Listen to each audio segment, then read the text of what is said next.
Hi, in this collab, I'll be walking through my first collab notebook for this assignment. The main focus of this notebook is to understand how regularization technique impact model generalization and also perform EOB testing across different configuration. I'll go step by step through data setup, model building, regularization techniques, and then compare the results. Yeah, I will first choose the runtime and then I'll start running the cells now. In this first cell, I'm installing the Keras tuner. This package is used later in the notebook for hyperparameter tuning, where I test different model settings automatically to find a better configuration. Since TensorFlow is already available in Colab, only this extra package needs to be installed. Next, here I am importing all the required libraries for the notebook. I use NumPy and Pandas for data handling, Matplot library for visualization, TensorFlow and Keras for building the deep learning models, and Keras Tuner for hyperparameter search. At the end, I print the TensorFlow and Keras Tuner version just to confirm the environment is set up correctly. Here I set a random seed for TensorFlow, NumPy and Python so the results are reproducible. And I also define some global constants like batch size 128, num class 10 and input dim 28 into 28. Next, in this cell I load the fashion and IST dataset. Then I normalize the pixel values by dividing it by 255 so that all the inputs are in the range of 0 to 1, which helps us stable training. After that, I create a training validation and test split, take smaller subset for faster experimentation, and flatten each 28 by 28 image into 784 dimensional vectors so that it can give a dense neural network layers. Here I define the class labels for the fashion image category such as a t-shirt, trouser, pullover, dress, sneaker, and these are the ones which I have defined. Then I display few sample training images which we can see here along with their labels. For we can see here ankle boot, it's t-shirt, it's top, and everything respective names. This is useful to quickly inspect the dataset and understand what kind of problem the model is solving.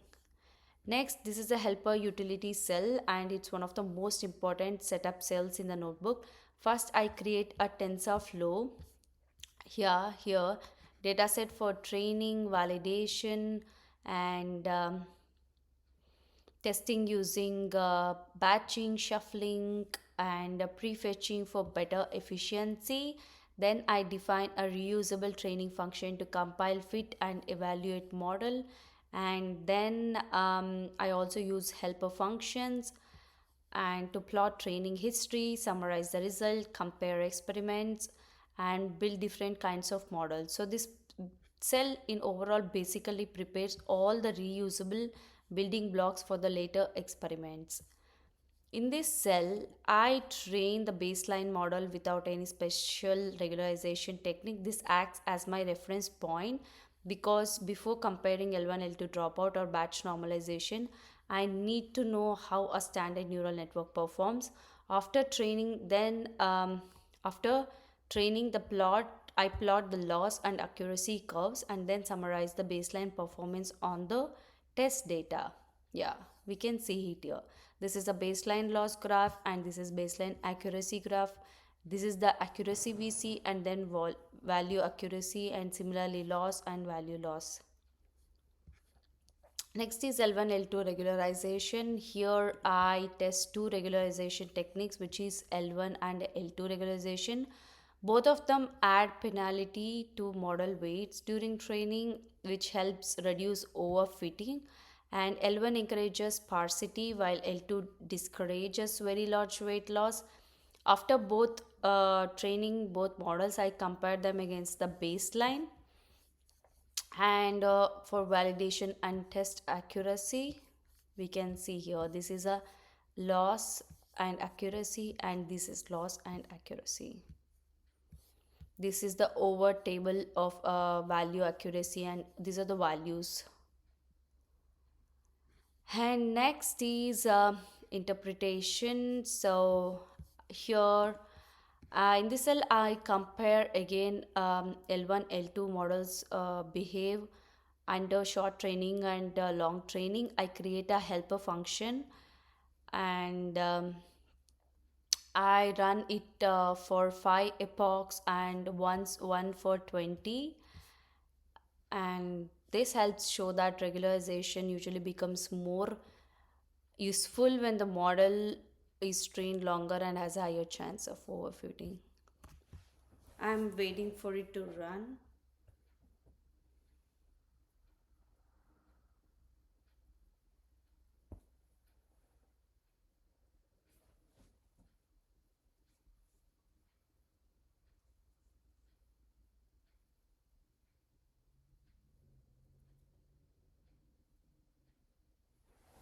Yeah.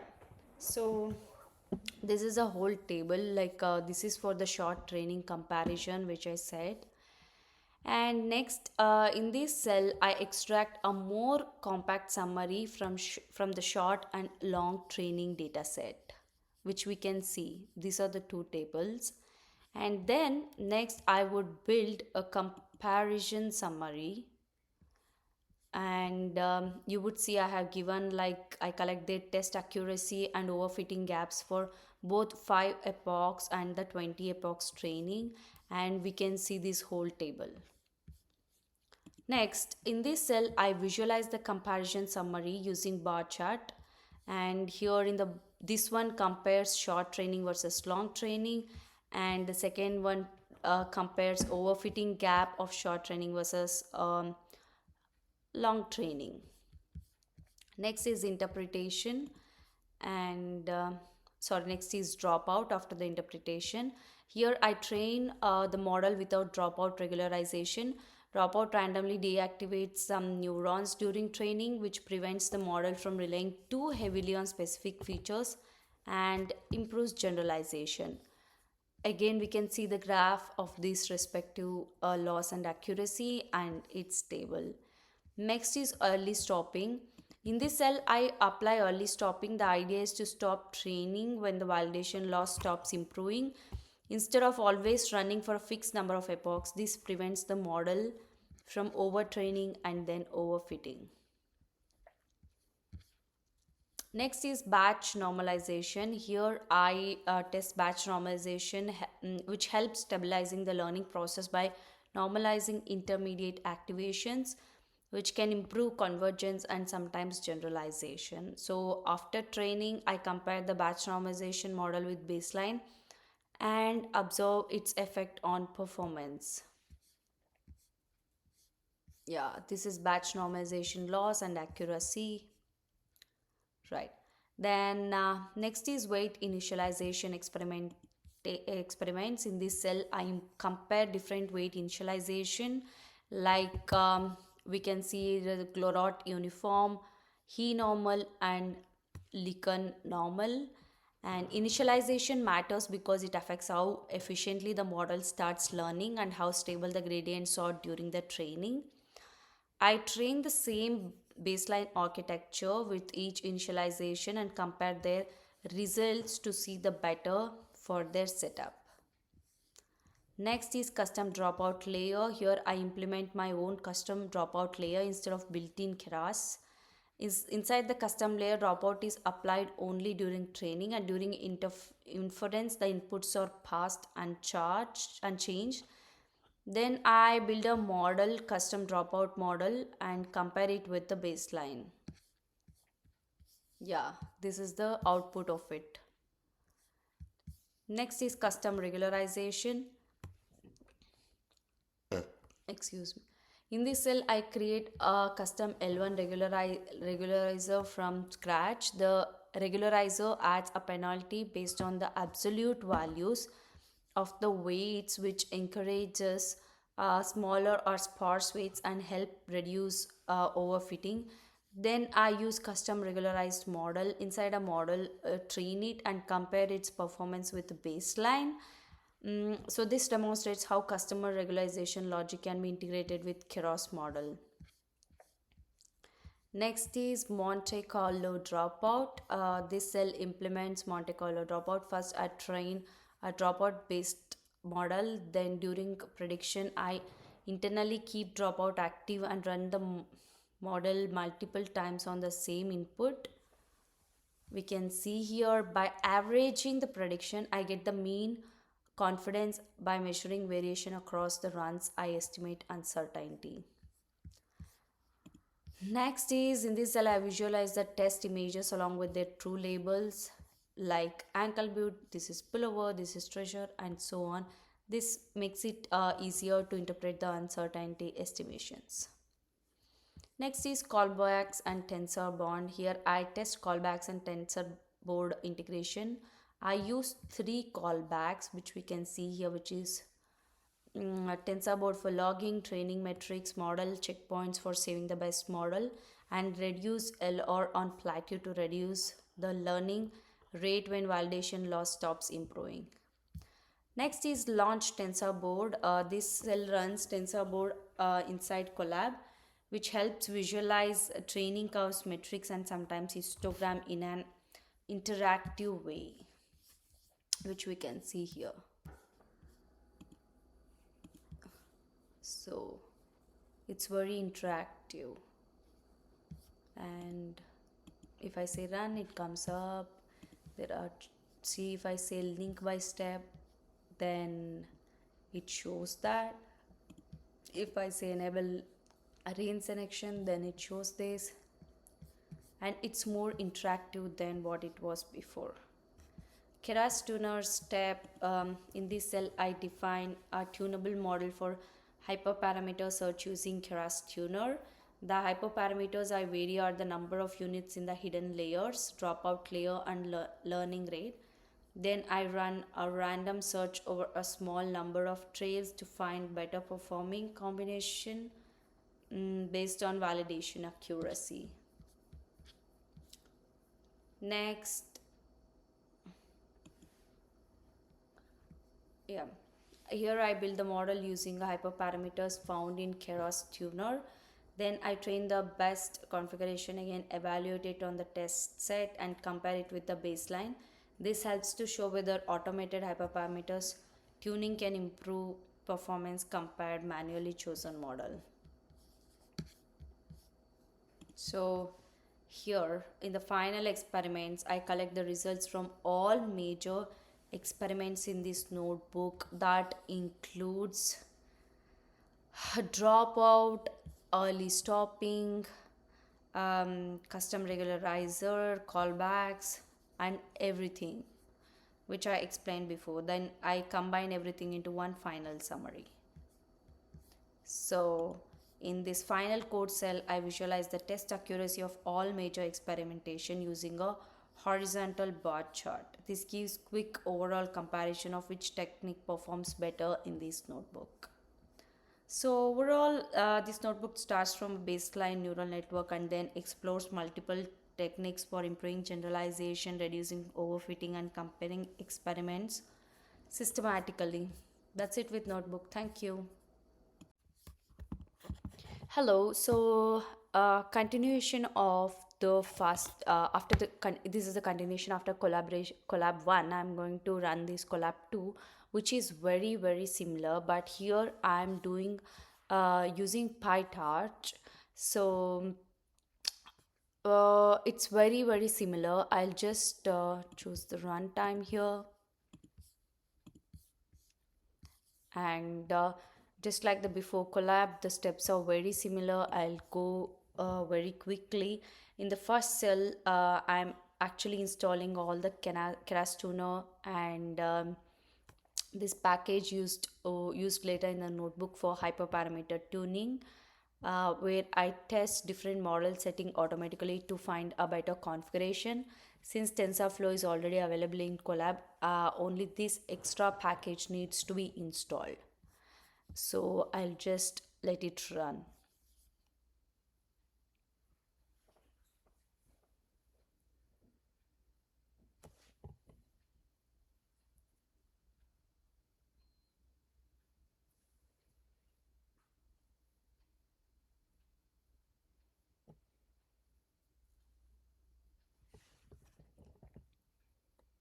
Yeah, so this is done. So in the next one, I'm going to import all the important libraries. I use NumPy and Pandas for data handling, Matplotlib for visualization, TensorFlow and Keras for building the deep learning models, and Keras Tuner for hyperparameter search. At the end, I print the Tensor Flow and Keras Tuner versions just to confirm that the environment is set up correctly. Next, I'm doing reproducibility and global configuration. So in this cell, I set the random seed for TensorFlow. Next is in this cell, I load the fashion MNIST data set. Then I normalize the fixed pixel values by dividing it by 255 so that all inputs are in the range of 0 to 1, which helps stable training.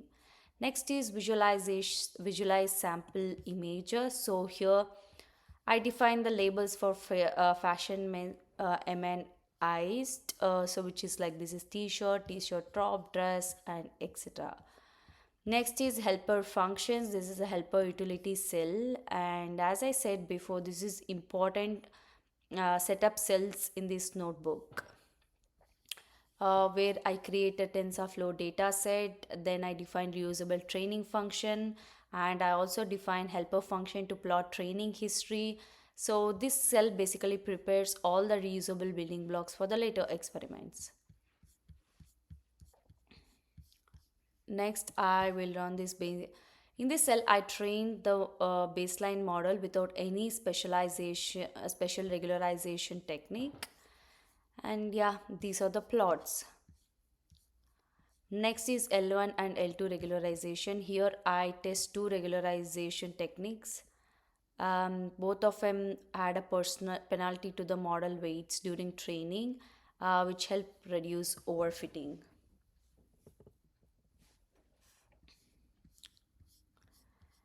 Next is in this cell I compare how baseline L1 and L2 models behave under short training and long training, and we would see once the graphs are up here, and I create a helper function that runs the full regularization suit for given number of epochs. Then I run it one for 5 and once for 20. So these are the tables. Then in this cell, I extract one more summary from the short and long training results. Next, I build comparison summary. We can see like short versus long training for test accuracy, and this is for overfitting gap. Next is dropout, and here I train model without dropout regularization, and yeah, these are the plots. Next is early stopping. As I explained before, this idea is to stop training when the validation loss stops improving instead of always running for a fixed number of epochs. Next is batch normalization. Here I test batch normalization, which helps stabilizing the learning process by normalizing intermediate activations. Next is weight initialization experimentation. In this cell, I compare different weight initialization method, which these are the different ones that I explained before, and this is the table for it. Next is custom dropout layer. Here, just like before, I implement my own custom dropout layer instead of built-in Keras dropout layer. These are the plots.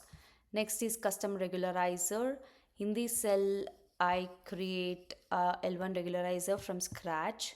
The regularizer adds a penalty based on the absolute values of weights, which encourages smaller or sparse weight and helps reduce overfitting. We can see even the graphs and the table. Next is Monte Carlo dropout. This cell implements Monte Carlo dropout. First, I train a dropout based model. Then, during prediction, I intentionally keep dropout active and run the model multiple times on the same input. Next is a callback. Next, I would run this. Yeah. Next is visualization. Sorry, I would run this again.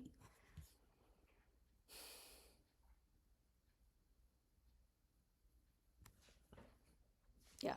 Now I would rerun the next one. Yeah, this should be coming now.